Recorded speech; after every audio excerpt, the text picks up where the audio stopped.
네, 기관의 눈입니다. 최근 경기 회복에 힘입어 철강제 수요가 엄청나게 살아나고 있죠. 예, 한국철강 같은 것들 차트 보면 너무 이쁘더라고요.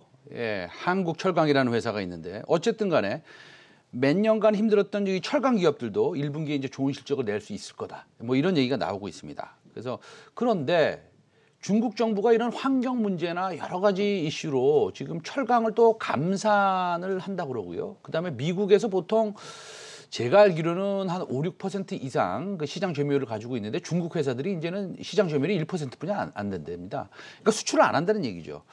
또 감산도 한다고 그러는데 이 철강 업종과 함께 다른 산업에는 어떤 영향을 미칠지 오늘 유진투자증권의 박민진 연구원 전화로 연결돼 있습니다. 안녕하십니까?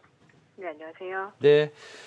오늘 목소리가 힘이 좀 없으세요. 뭐 저기 커버하시는 종목이 좀 빠지고 있습니까? 아니, 그렇진 않습니다. 아, 그렇지 않죠. 예, 힘차게 우리 한번 해봅시다.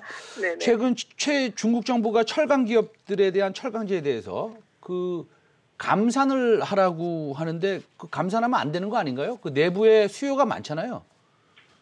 네, 아직까지는 중국 철강 수요가 이제 견조한 상황인데요. 정확히 말씀드리면은 뭐 전국 철강사한테 모두 다 감산을 하라 이런 건 아니었고요.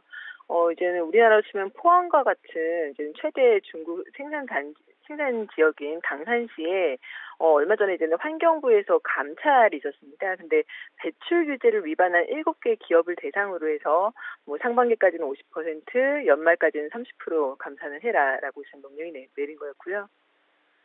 그럼 이렇게 되면 철강제 수급이 그러면 괜찮을 겁니까? 뭐 그 미국은 지금 인프라 투자 2조 달러까지 그 공표를 했는데 이러면은 좀 부족해지는 거 아닌가요?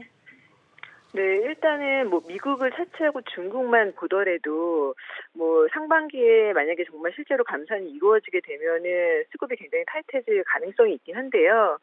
근데 이제 아까 말씀드렸던 그 7개 철강사를 대상으로 한 어떤 그 감산 규모는 뭐 연간 한 2,200만 톤 정도 규모가 될 수 있는 수준인데 올해 사실 중국의 생산 캐파가 이제 순증하는 게 2,800만 톤 정도가 있습니다.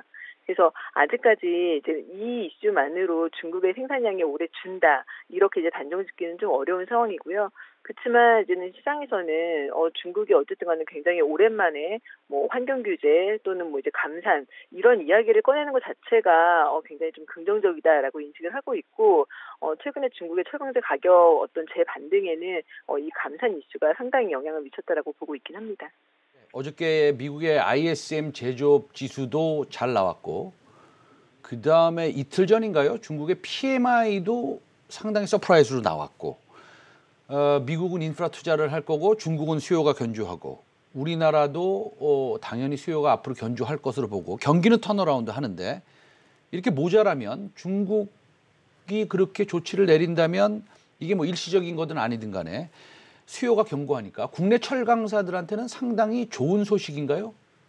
네, 맞습니다. 일단 전반적으로 공급이 줄 수 있다라는 거는 이제 철강 산업한테는 굉장한 호재고요. 네, 그게 이제 현실화된다라고 하면 분명히 호재를 적용을 할 거고, 뭐 지금도 아까 말씀드렸던 것처럼 감소할 수 있다라는 기대감만으로도 이미 철강사 가격이 오르고 있는 상황이기 때문에 국내 철강사들 같은 경우에는 간접 수혜를 지금 받을 수 있다라고 보고 있습니다. 알겠습니다. 그 최근에 철강 업종 저는 얼마 전에 한국철강의 그 그래프를 보고 깜짝 놀랐는데요. 예, 누가 뭐 그래프를 그려놓은 것 같이 올라가더라고요. 예, 그래서 물론 뭐 스몰 캡이긴 하지만 그러면 우리가 실적이나 영업이익에서 이렇게 좀 저평가된 것들을 좀 골라봐야 되는데 혹시 또 심심하게 포스코 얘기하시는 건 아니시죠? 포스코 말씀을 드리려던 참이었는데요. 네네. 말씀해 네, 주세요. 물론 그래도요. 이제는 예. 네. 중소형 종목들이 네. 먼저 이제 포스코가 먼저 움직이고 이제 뒤따라가는 그런 패턴을 이제 보이긴 합니다. 근데 최근에 너무 빠른 속도로 이제 그런 부분들이 좀 반영이 되어 있어서 현재 상황에서 이 중소형 업체들의 밸류에이션이 그렇게 싸다라고 느껴지진 않습니다. 오히려 예, 이 아까 말씀드렸던 이제 글로벌 철강제 가격 상승 이거에 대해서 이 어떤 탄력성이 이제 가장 좋을 수 있는 거는 포스코이기 때문에 현재 상황에서 이익 추정치가 상향될 수 있는 여지가 어떻게 보면 좀 큰 게 여전히 포스코가 아닌가라고 생각을 하고 있습니다. 아, 그 포스코는 얼마나 싼데요? 포스코는 아직까지는 뭐 PBR 기준은 한 0.6배 정도 되는 네. 상황인데요. 올해 잘하면은 ROE가 뭐 7%, 8%도 가능할 수도 있기 때문에 예, 추가적인 어떤 상승력이 있다라고 보고 있습니다. 알겠습니다. 근데 이제 이 철강사들이 그 탄소 배출권 문제가 좀 이슈가 좀 있잖아요. 아무래도 이산화탄소 CO2를 가장 많이 배출하는 업종이 또 철강 그 사들 아니겠습니까? 그래서 철강 업체들에 대한 조금 걱정거리가 있는 건가요? 아니면은 뭐 비용이 좀 더 드는 건가요? 아니면 잘 대응하고 있나요? 네, 일단 아까 이제 중국도 말씀을 드렸지만 이게 자꾸 감산 얘기가 나오는 이유가 말씀하신 것처럼 이 탄소 중립 관련된 부분이 있습니다. 중국도 뭐 2060년까지 탄소 중립을 선언을 했고 당장 이걸 하기 위해서 올해 생산량이 늘면 안 된다라고 저는 정부 쪽에서 이야기를 하고 있기 때문에 자꾸 감산 얘기가 있는 거거든요. 네, 근데 이제는 국내 같은 경우에도 당장 뭐 감산을 논할 단계는 아니지만 말씀하신 것처럼 이제 탄소세 논의가 최근에 있고요. 그러니까 기존에는 우리가 탄소를 그냥 공짜로 배출을 하던 거를 이제는 뭐 가격을 붙이겠다라고 하는 거니까 당연히 이제 탄소를 많이 배출하는 철강 산업한테는 잠재적인 리스크가 될 수는 있다라고 이제 보고 있습니다. 하지만 지금 배출권 거래제도도 사실 철강과 같은 주요 탄소 배출 산업들이 이제 무상활성 업종으로 분류되어서 규제가 유예되고 있는 상황이거든요. 그래서 지금 추가적으로 논의되고 있는 탄소세는 이거 역시도 이제 제대로 적용되기까지는 상당히 좀 시간이 필요한 이슈다라고 저희는 보고 있고요. 뭐 물론 영원히 미룰 수는 없는 이슈지만 좀 저희가 뭐 경각심을 가지고 기업과 산업이 이제 선제적으로 준비를 할 필요성은 있지만 지금 당장 이것 때문에 비용이 상승하거나 뭐 이런 부분은 좀 이제 중장기적인 관점에서 볼 일이다라고 보고 있습니다. 알겠습니다. 좀 다행입니다. 예, 당장의 비용이 상승하지 않는다니까. 그 최근 리포트 하나 쓰신 거 보니까 그 중국의 철강제 감산 조치가 드라이벌크 시장, 소위 컨테이너하고 이제 드라이벌크, 제가 시청자 여러분한테 설명을 드리는 겁니다. 그래서 그 드라이벌크 시장에서 뭐 좀 리스크가 될 수 있다라고 하는데 이게 어떤 얘기죠? 네. 드라이버크의 이제는 가장 큰 화물이 철광석이죠. 그래서 보통은 이제 철강 수요가 좋으면 철강 생산이 늘 거고, 그러면 원재료인 이 철광석을 많이 쓰게 될 거니까 드라이버크 물동량이 좋아진다. 이렇게 저희가 생각을 할 수가 있습니다. 근데 앞서 말씀드린 것처럼 만약에 중국이 감산을 하고 그렇게 되면 철광석의 수요가 줄 수 있죠. 그렇게 되면은 최대 화물인 이 철광석이 어떤 뭐 이제 모멘텀이 좀 둔화될 리스크가 있다라고 이제 보는 거고요.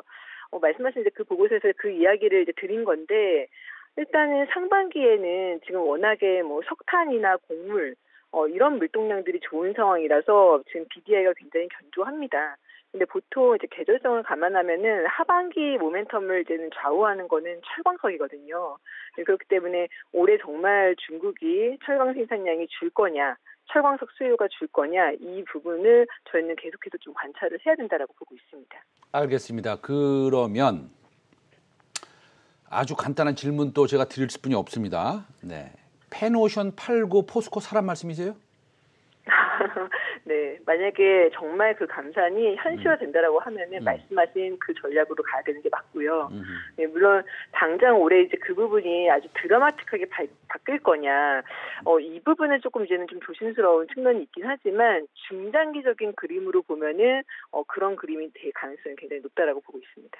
알겠습니다. 그 생각해 보면 뭐 지난해에도 그 중국이랑 호주랑 한번 크게 붙어가지고 무역 분쟁이 있어서 이제 석탄 수급에도 영향을 미쳤는데 그때랑 비슷한 상황입니까? 뭐 어떻습니까 지금? 석탄이요. 네. 일단은 뭐 중국하고 호주하고 지금 여전히 무역 분쟁 중에 있고요. 그래서 네. 중국이 지금 호주로부터 석탄 안 가져오거든요. 그래서 작년에 이제는 이 이슈 때문에 석탄 물동량 타격이 굉장히 컸는데 아까 말씀드렸던 것처럼 연말부터 지금까지는 석탄 물동량이 좀 좋아지고 있다고 말씀드렸잖아요. 그래서 지금은 중국과 호주가 싸우는 거하고 무관하게 어떤 다른 루트에서 석탄 물동량이 지금 돌고 있는 상황입니다. 그래서 여전히 그들은 싸우고 있지만 사실 올해는 그들이 싸우는 게 석탄 물동량에 아주 큰 영향을 미치지는 못하고 있다고 보고 있습니다. 알겠습니다. 오늘 그 여러 가지 많이 말씀 들었는데 어쨌든 간에 중국에서 그 철강 업종에 대한 규제를 통해서 좀 수급이 조금 좋아진다라고 느끼고 수출이 좀 작아지면 아무래도 우리나라 철강 업종에 좀 수혜가 될 수 있겠다라는 생각 며칠 전부터 해봤는데 뭐 고맙습니다. 포스코 우리가 유심히 좀 공부하고 지켜보도록 하겠습니다. 오늘 박민진 유지투자증권 연구원이었습니다. 오늘 감사합니다. 네, 감사합니다. 네.